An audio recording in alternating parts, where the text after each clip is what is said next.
A very good morning to all. Welcome to the TSN online classes.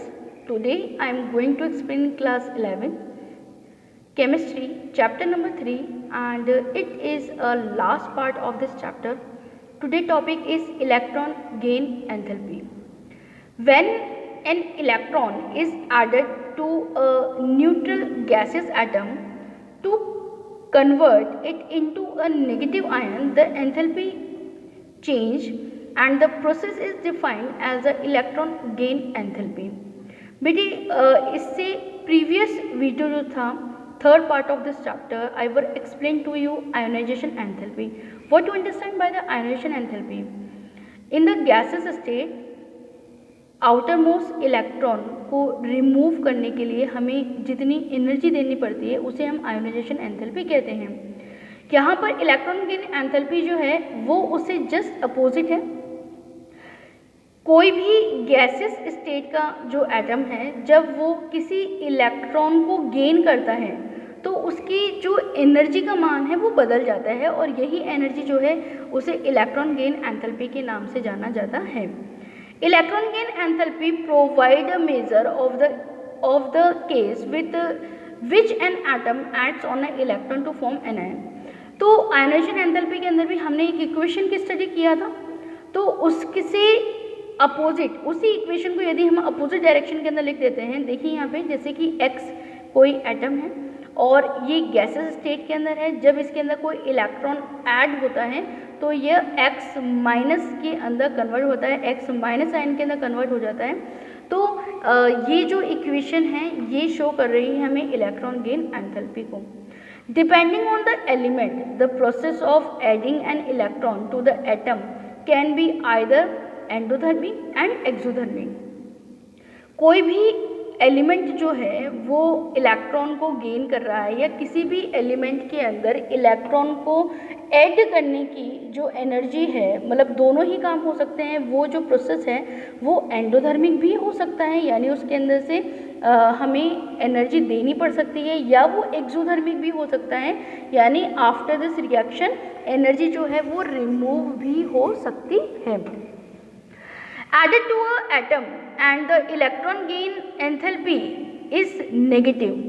यदि electron gain enthalpy की negative value की हम बात करते हैं तो जब वो एटम जो है वो ऐड हो रहा है तो उसके लिए एक एग्जाम्पल हमने यहाँ पर लिया है कि ग्रुप 17 एलिमेंट जिसे कि हम लोग हेलोजन ग्रुप के नाम से जानते हैं have very high negative electron gain enthalpy.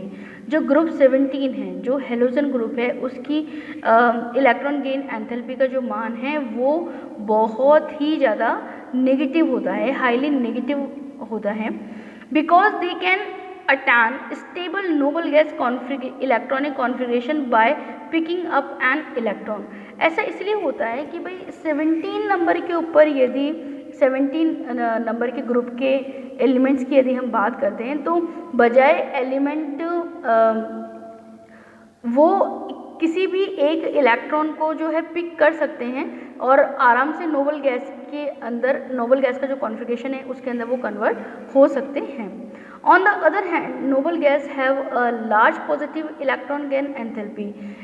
अगर हम दूसरी तरफ बात करते हैं तो जो नोबल गैस होती हैं उनकी जो इलेक्ट्रॉन गेन एंथैल्पी होती है वो पॉजिटिव होती है because the electron has to enter the next higher principal quantum level leading to a very unstable electronic configuration. क्योंकि इलेक्ट्रॉन को गेन करने के बाद में वो जो इलेक्ट्रॉन है वो हायर प्रिंसिपल क्वांटम लेवल के अंदर लीड कर जाता है. It may be noted that the electron gain enthalpy have a large negative values towards the upper right to the periodic table predicting the noble gases. As a general rule, electron gain enthalpy becomes more negative with increase in the atomic number. तो यदि हम समझें कि जैसे जैसे atomic number बढ़ता जाएगा period के अंदर वैसे वैसे इलेक्ट्रॉन गेन एंथैल्पी जो है उसकी नेगेटिव वैल्यू बढ़ती जाएगी. इंपॉर्टेंट है बेटा, ध्यान दें आप यहाँ पर कि यदि हम पीरियड्स की बात कर रहे हैं तो पीरियड्स में जैसे जैसे हम लेफ़्ट टू राइट जाते हैं जो एटॉमिक नंबर है वो बढ़ता जाता है तो उसके साथ में ही जो इलेक्ट्रॉन गेन एंथैल्पी की जो नेगेटिव वैल्यू है वो भी बढ़ती जाएगी. The effective nuclear charge increase from left to right across a period, and consequently it will be easier to add an electron to a smaller atom, since the added electron on an average would be closer to the positively charged nucleus. We should also expect the electron gain enthalpy to become a less negative as we go down a group, because the size of the atom increase and the added 2 electron would be further to the nucleus. Now here the electronegativity, see, जब हम periodic table में left to right जाते हैं तो electron gain enthalpy का मान बढ़ता जाता है, ठीक है। ठीक वैसे ही जो आयोनाइजेशन एंथैल्पी है बेटा, वो भी हम लेफ्ट टू राइट जा रहे हैं तब भी उसकी वैल्यू बढ़ती जाती है। फिर देखिए आप यहाँ पर साइड में कि जो आयोनाइजेशन एंथैल्पी है नीचे से ऊपर की तरफ जा रहे हैं तो इंक्रीज हो रही है, यानी कि ऊपर से नीचे आ रहे हैं तो डिक्रीज होती जा रही है। इसी तरीके से जो इलेक्ट्रॉन गेन एंथैल्पी है उसका भी नीचे से ऊपर की तरफ जा रहे हैं तो वो बढ़ रही है। एटॉमिक रेडियस ऊपर से नीचे की तरफ आ रहे हैं तो कम होता जा रहा है, और इलेक्ट्रोनेगेटिविटी जो है वो नीचे से ऊपर की तरफ बढ़ती जा रही है। एटॉमिक रेडियस जब हम अपोजिट डायरेक्शन के अंदर आते हैं तो जो एटॉमिक रेडियस है वो बढ़ रहा है, और जो इसके अलावा जो इलेक्ट्रोनेगेटिविटी है वो लेफ़्ट टू राइट जब हम जाते हैं पीरियड्स में तब वह बढ़ती है, ठीक है। तो आप ये जो डायग्राम है इससे आप अच्छे तरीके से समझ सकते हैं इन सभी टॉपिक्स को, और यहाँ पर आपको लर्न करने का या रट्टा मारने की ज़रूरत नहीं है। यदि आप इस डायग्राम को अच्छे से ड्रॉ करना सीख लेते हैं तो आपको बहुत हेल्प हो जाएगा। पीरियड्स में किस तरीके से कैरेक्टर्स बढ़ रहे हैं, कब वो कम हो रहे हैं, वो आप अच्छे तरीके से समझ पाएंगे। नॉन मेटेलिक और मेटेलिक कैरेक्टर जो हैं उनको भी यहाँ पर बताया गया है। Now, a quantitative measure of the ability of an atom is a chemical compound to attract shared electron to itself is called the electronegativity. Fluorine has the highest electronegative values of 4. जो electronegativity है उसके बारे में बताया गया है कि किसी भी एटम की जो एबिलिटी है केमिकल कंपाउंड्स बनाने की and to attract share the electrons, और इलेक्ट्रॉन्स को शेयर करने की, तो उसे अपने आप के अंदर जो उनकी जो क्वालिटी है उसे हमने क्या कहा है, इलेक्ट्रोनेगेटिविटी कहा है। और फ्लोरीन की जो इलेक्ट्रोनेगेटिविटी की वैल्यू है वो सबसे ज़्यादा है, 4 है।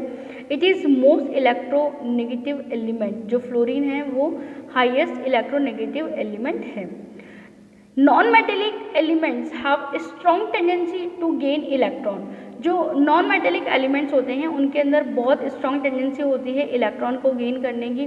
The electronegativity is directly related to the non metallic properties of the elements. It can be further extended to say that the electronegativity is inversely related to the metallic properties of element. Thus the increase in electronegativity across a period is the accumulate and increase in non-metallic properties और decrease in a metallic property of elements. ये भी मैंने आपको periods को explain करते हुए समझाई है। Similarly the decrease in electronegativity down a group is activated by a decrease in a non metallic properties of element. जब हम ऊपर ग्रुप में ऊपर से नीचे की तरफ आते हैं तो जो इलेक्ट्रोनेगेटिविटी होती है वो डिक्रीज होती है। Now the oxidation state, the valency equals to the number of the electron present in the outermost shell. The term oxidation state interchanged by means valency. Fluorine has the oxidation state of -1, but it compounds like OF2 it the excited +2 oxidation state. Oxidation state determines the oxidation number of the element. Oxidation state की यदि हम बात करते हैं तो किसी भी element में जो आउटर मोस्ट के अंदर जो इलेक्ट्रॉन हैं वो उसकी ऑक्सीडेशन स्टेट को रिप्रेजेंट करते हैं। और जैसे कि हमने बताया है कि the term oxidation state interchange by the means of the valency, हम इसे वैलेंसी के थ्रू भी समझ सकते हैं। फ्लोरीन जो है वो उसका जो ऑक्सीडेशन स्टेट है वो -1 है, लेकिन इसके जो कुछ कंपाउंड्स हमें +2 ऑक्सीजन स्टेट के अंदर भी देखने को मिलते हैं। Now the next is chemical reactivity. Diagonal relationship refers to the relationship between the certain pairs of the diagonally adjacent element in the second and the third period respectively. Second और third period के बीच में कुछ ऐसे element हैं जिनमें कि विकर्ण संबंध पाया जाता है, यानी कि मतलब स्ट्रेट फॉर्म में नहीं, स्ट्रेट से तिरछा फॉर्म जो है, उस तिरछी लाइन जो होती है उसके अंदर हम देखते हैं कि इनके बीच में कुछ रिलेशनशिप पाई जाती है। The characteristics property is shown by the s and the P block respectively. तो यहाँ पर देखिए एस और पी ब्लॉक के कुछ एलिमेंट्स हैं जिनके बीच में कुछ केमिकल प्रॉपर्टीज़, कुछ कैरेक्टरिस्टिक्स जो हैं वो बताए गए हैं कि उनके बीच में क्या क्या सिमिलरिटीज़ हैं। इसके बाद में आगे बताया गया है कि radius ratio and the high electronegativity of the elements in the addition in the first number of the group has only 4 values, only 4 valencies orbitals available the bonding, whereas the second member of the group have a 9 valency orbitals. जो second member होते हैं groups के अंदर उनमें 9 valency orbitals हमें देखने को मिले हैं। वो कौन कौन से हैं? 3s, 3p and 3d। As a consequence of this, the maximum covalency of the first number of the each group is 4. For the example, boron can only form Bf4। जो बोरोन है वो केवल यही वाला मतलब 4 मेंबर वाले जो group हैं वही बनाता है। The other member of the group can expand their valency shell of the accommodate more than the 4 pairs of the electron. For the example, aluminum forms aluminium Al(F6) and the bracket 3 minus। तो यहाँ बताया गया है कि जो boron है वो तो केवल 4 मेंबर वाला ही कंपाउंड बना रहा है, लेकिन जो एल्यूमिनियम है वो 6 मेंबर तक का कंपाउंड जो है वो उसने यहाँ पर बनाया है। Furthermore, the first member of the p block element display the greater ability to form p-pi bonds to itself। जो फर्स्ट मेंबर होते हैं p ब्लॉक एलिमेंट्स के, उनके बीच में p-pi बॉन्ड बनाने की जो एफिशिएंसी होती है वो बहुत ज़्यादा होती है। For example carbon double bond के रूप में, carbon triple bond, nitrogen double bond, nitrogen triple bond and the CN cyanide का हम देख रहे हैं कि carbon nitrogen double bond and the carbon nitrogen triple bond also and the nitrogen oxygen double bond. So इस तरह के हमें p-pi बॉन्ड देखने का यहाँ पे बहुत सारे एग्जांपल्स मिलते हैं। To other second period elements के हम लोगों ने कौन कौन से मेंबर देखे हैं? Carbon oxygen double bond and carbon nitrogen double bond, carbon nitrogen triple bond और nitrogen oxygen double bond. Compared to a subsequent member of the same group, metallic character decrease from right to the left, whereas non-metallic character increase from the left to the right। तो यहाँ बताया गया है कि जब हम periodic table के अंदर राइट टू लेफ्ट जाते हैं तो मेटेलिक कैरेक्टर डिक्रीज होते हैं, और जब हम लेफ्ट टू राइट जाते हैं तो मेटेलिक कैरेक्टर इंक्रीज होते हैं।